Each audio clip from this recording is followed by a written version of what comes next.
So, Martin, thank you so much for doing this. I really appreciate it, and it's been great starting to get to know you at Christchurch. And I think because you did the prayer course, and at the moment you're doing the Lent course, I feel like I've got to know your story a bit, and I really appreciate you sharing that story, a bit of your story now. So would you please just share with those watching at home, members of the church family, and those who are joining us, about your relationship with God? I know that God is very real in your life, and that you've encountered God in many ways. Could you give us some examples of times in your life when you've really felt God close and known that He is real, that He is present, that He's met with you, that He's on the move in your life? Yes, okay. This time has been strange with furlough and lockdown, hasn't it? And there's an opportunity, and it's given me more time instead of travelling around. In the morning, I can get down and pray to God each day, and I found that really helpful. But there are times when I think I don't really want to do something. I feel perhaps I ought to do. My wife's very good at that. She sort of encourages me to do stuff that are out of my comfort zone. So she said I ought to go to Spring Harvest, which is a great evangelistic gathering at Minehead, and I said, well, I'll go for a day. Okay, I'll go for a day. So don't have to camp there in Butlins or whatever. I can just go. So I did that, and we drove there. It took us, we got really early in the morning, and we got there. It's a bit of a drive, and we were a bit it was a bit rushed, and so we missed the beginning.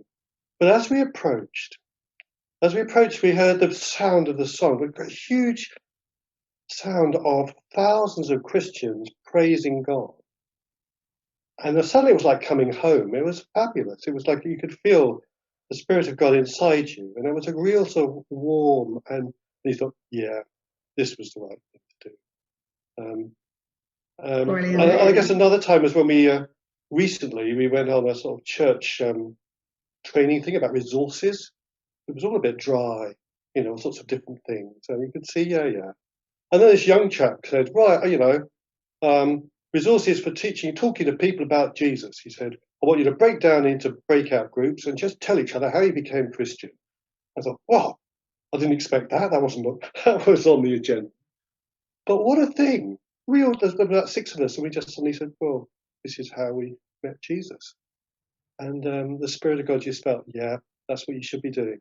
Tell people about Jesus. And you knew God was with that. I mean, yeah. It was a surprise and difficult, but I think, that's what the journey through Christian life is like, isn't it? Yeah, no, I really appreciate you sharing that, and also sharing how when you connect with God, when you know that Jesus is meeting you, that the Holy Spirit's touching you, that you can kind of feel it. It's hard to articulate, but I could just see on your face, and that really resonated with me. So thank you so much for sharing that. And lastly, if you don't mind, you've been doing the Faith Pictures course and you just come up with a briefly just share your picture, because I think it's a lot of us in the church family will be able to identify with that. And for those who don't know Jesus or are not in a relationship with Jesus, it's a good honest appraisal of what walking with Jesus is like and living our lives with Him. Yeah. It says the good things and the bad things about me. I think is this picture is that there's a joke in my family that it's walking the Pennine Way. And one of my great joys in life is doing long distance walking.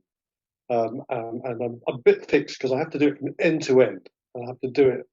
So if I go wrong, I have to start at the beginning again and do it over again, from end to end. And I think it's like, and of course, if anyone knows the Pennine Way, and I'm sure you haven't, and if you do, it starts off with the peat bogs. Go up Kinder Scout and you're knee deep in peat. Oh, dear. And there are times in your Christian life which is a bit like that. We've had stuff in our marriage where really sad times. Yeah. But to have that you're on a route, you may be deflected. You're not the finished article. Certainly not. As a Christian, you don't really you're not really, saying that you're perfect or anything, or that you've got to set yourself up as someone special. You just got someone walking beside you who is special, who's the special person. Therefore, you're okay. You can keep plodding on, and every now and again you'll get to this fabulous view, and the sun comes out, and it's just fabulous landscapes in front of you, and often it's just pouring rain, And I think you know where you're going. There's an end point, and it's going to be great when you get there. It's such a sense of achievement, but just keep on. I think that's what it is. So I eventually did get to the end of the Pennine Way. No. So yeah.